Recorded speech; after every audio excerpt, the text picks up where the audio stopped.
let's start with Tell the big boy going down in Atlanta this Saturday.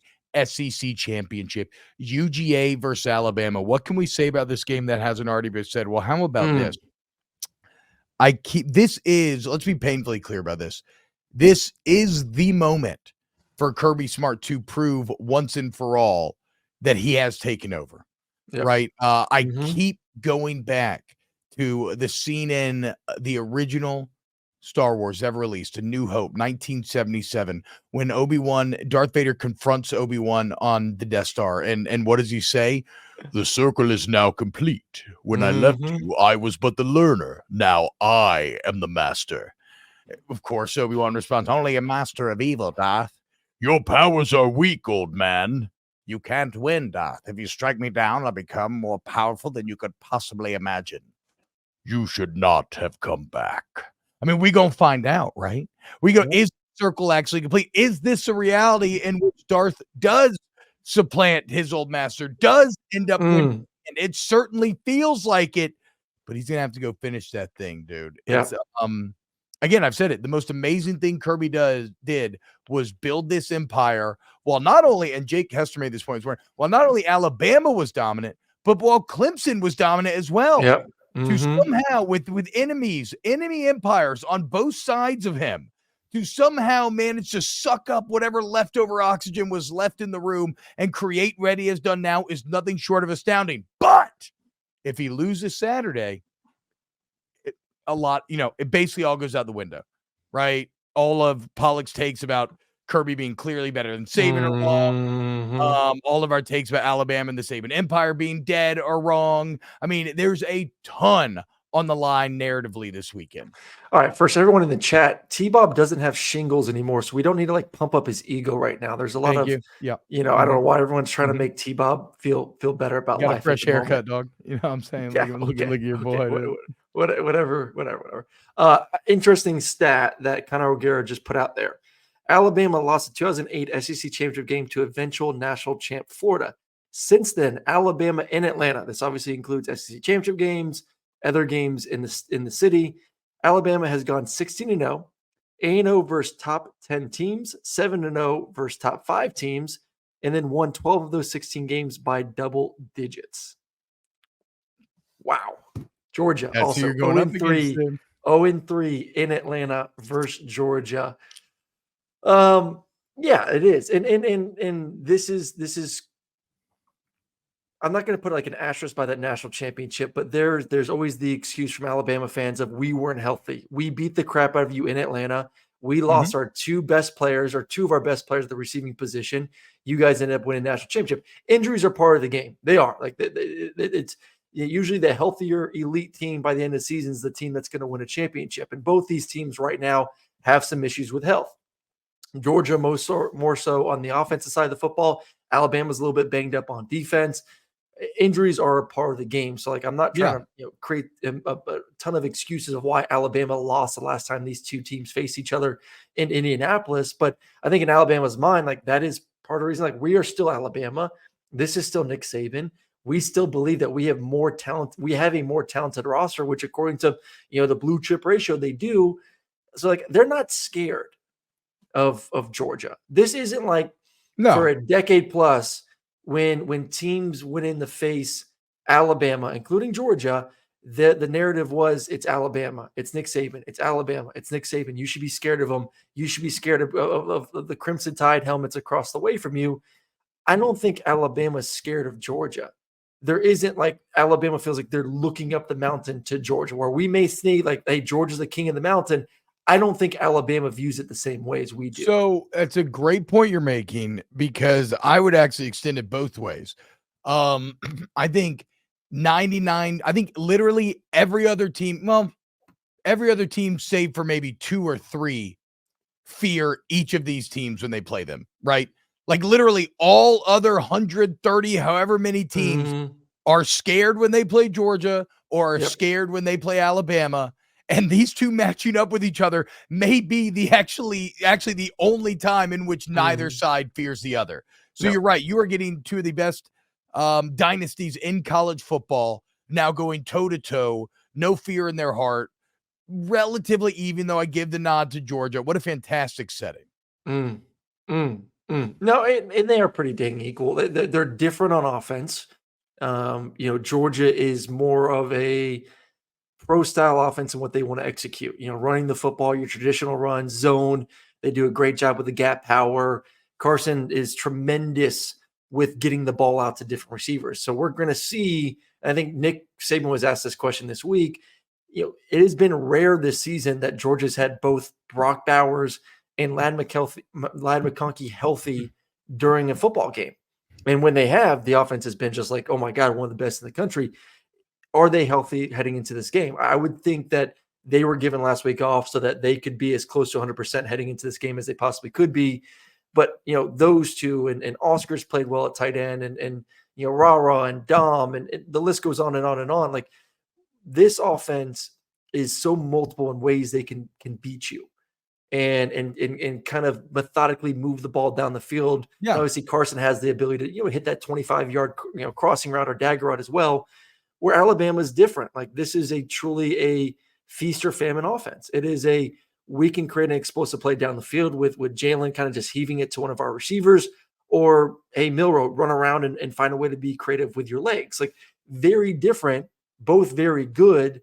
But like you said, I would still give the nod a little bit to what Georgia can do, because I think going against elite defenses, you trust what Georgia does a little bit more than necessarily what Alabama does on offense. Well, Alabama is more of a college offense. Georgia's more of a pro offense, stylistically, but also in terms of execution. Like you said, like Carson Beck's thing that I've been most impressed with this year is his spreading of the ball, trying to take advantage of all the weapons, not falling into any one thing. Whereas Alabama's success has been much more singular, much more haphazard, and much more explosive. And like obviously, that's why I give Georgia the advantage. Yeah. Because the defense is like, you can tell me that if you want to sell me that Alabama's a hair better defensively, I'd say yeah. If you want to tell me that Georgia's a hair better defensively, I'd say yeah. But that's pretty much a wash on that side of the ball. If I wanted to try to craft an argument for Alabama, I think maybe you could say something about like Jalen Milroe's maybe a bit more proven in a dogfight. Like, has Carson Beck really been bloody? Help me out here. Carson's been bloody. No, but has Carson Beck stared down 80 yards and like you lose if you don't get it, you win if you do? Not that has Milroe either this year, though, to be fair? Milroe had the 4th and 31 last week versus Auburn. Yeah, no. Well, I know, but that's but again, that's like a haphazard singular thing, right? Yes, it's not, but whatever. Milroe did have to stare that down into the gaping maw of death and say, not today. Carson hasn't quite been pushed to that extent. He's been in some fistfights. He's passed some tests, but this will be his greatest one yet, to be sure. Well, and I think, and obviously LSU's defense is horrendous. We've been over the numbers plenty this year, but like Milroe at least went into that game knowing that this could be a shootout and I have to find a way to score points and I have to be effective. And he was, regardless of what you want to say about LSU's defense, you still have to go out there as an offense and as a quarterback and still execute and make plays. And he did, one of the better games I've seen from an SEC quarterback this season of not only with his arm, but with his legs. In critical situations, like 3rd and long situations, he somehow finds a way to beat you over and over and over again. So like facing the barrel of a gun, who has had more opportunities to kind of prove themselves, like you give the advantage to Milroe this season. Is that good? Yeah. Is that bad? You can maybe say it's good heading into a game like this, but I also think you kind of maybe look at it and say, maybe that's the prove it moment of your worst team. It's why Georgia's the better football team. Thing, right? It's like, Oregon hasn't been as many dogfights, so let's prove him, but they haven't been any dogfights because they're beating the hell out of teams. Yeah. So I think you could look at it like that too. So this is, for me, I just neither keep going team. back. I'll say this real quick. Neither team, besides Alabama facing Texas, and we saw how that game went, but Jalen has definitely grown since then. Neither team has faced a defense like they're going to face on Saturday. Not even close. Not even close.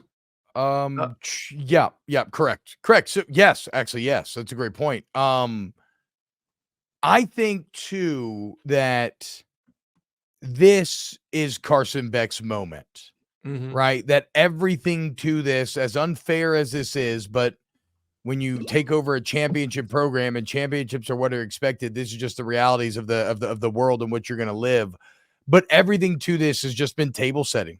It's been preamble. It's been the previews. This is the movie. This is the actual show. This is where you prove people like me wrong, who had the very easy take of like, well, it's going to roll through the rig. Like I just hand waved away him throwing, even preseason. I hand waved away his amazing stats that he had this year. I said he's going to have, which is like kind of a shitty thing to do. Now, I'm not saying it's incorrect, but it's kind of a shitty thing to do, right? Well, I hand waved it all away and I said, but what's he going to do when it actually gets hard, when it's on the line? Well, this is it. This is it, Carson. And are you up to standing up to this moment? Because if you win this game, and especially if you win it convincingly, well, then nothing else can be said. And you garner massive momentum going into these playoffs as you try to do something that's never been done before, win a third national championship in a row. I cannot wait to watch Carson Beck and just how shaky and or unshaky he looks come Saturday. I want to get to the chat real quick. Brad Bush goes, how does Bama match up well against Georgia? Explain, don't just say it, laugh out loud. The best. I think Go ahead. I said this, middle of the season, I think Alabama was the best defense in the country. You have two edge rushers that can get after you, that can win those one-on-one matchups. And you have legitimately possibly two first-round corners on the outside. Like this is the best secondary in the country. They're the highest graded secondary according to PFF. Like you said, the front seven leads the SEC in like sacks and TFLs.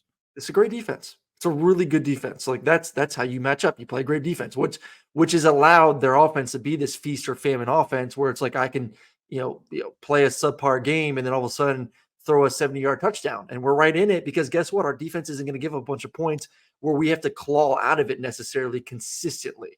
I mean, look at what they did to Ole Miss, right? Losing 7-6 at half. Ole Miss doesn't score again. They were losing 20-7. Ole Miss didn't have all their top 2 or 3 weapons weren't even healthy for Ole Miss. Like that's a game where I'm kind of hesitant to look at because they were banged up. Jackson Dart had no weapons in that game. Okay, well, Alabama's defense completely shut down Tennessee in the second half. Alabama's defense literally murdered Jaden Daniels. They said, "Oh, we can't stop him. We'll just kill him." Like, I mean, that's on the table for Carson Beck. You think Dallas Turner ain't come for that head? Oh yeah. You think he ain't trying to fuck him up? Like that's on the table here. They would love for Brock Vandagriff or Gunnar Stockton to have to step in under center. Yeah, and I'm sure Georgia would love to have those other 2 quarterbacks for Alabama step up too. Yeah, but you got to but Milroe, you got to catch Milroe, and you got to hit him. And then that's the matchup for the other side for I believe it was Brad in the chat. It's Milroe's legs. And, I think Georgia fans should have faith in the DBs for Georgia. Kamari's been great, Tyke's been great, the safeties have been tremendous. But man, like Georgia's inability to consistently get after the quarterback is in that's the dilemma. Do they want to though? Because they don't add to the rush, right? Yes. Do you want to? Like Pollock did a great job yesterday of talking about how to rush a quarterback like Milroe. Well, the problem with rushing a quarterback like that is you give him time in the pocket. If you give him 4 or 5 seconds and you add 1 or 2 more seconds, if he's able to run around, I don't care how good you are in the back end. That's a long time for DBs to be able to man up. It's kind of interesting. I do think Georgia's kind of base style is perfect for playing against Milroe because they're used to already not adding guys and having like kind of a disciplined rush and playing defense on the back end, and they could just continue to do that. Like for a while there, we used to think I agree. I think they're the best suited to stop them. I'm just saying it's still a problem though. It's still a problem. Well, but then that's just Milroe's going to be a problem for anybody, because of athleticism, 100%. right? So I still think within that context that Georgia maybe matches up best. All right, pick time. Who wins? I think Georgia again. I think they are better. I think and look, William Anthony says I would not be surprised if Saban's been slowly game planning here and there for Kirby. Saban is an Obi-Wan. He's the emperor. Fair, but again, this is the circle is now complete moment, right? Don't get too married to the characters here. When I left you, I was but the learner. Now I am the master, right? Your powers are weak, old man. You should not have come back. Does Kirby prove that this weekend? I think he does. Give me the dogs.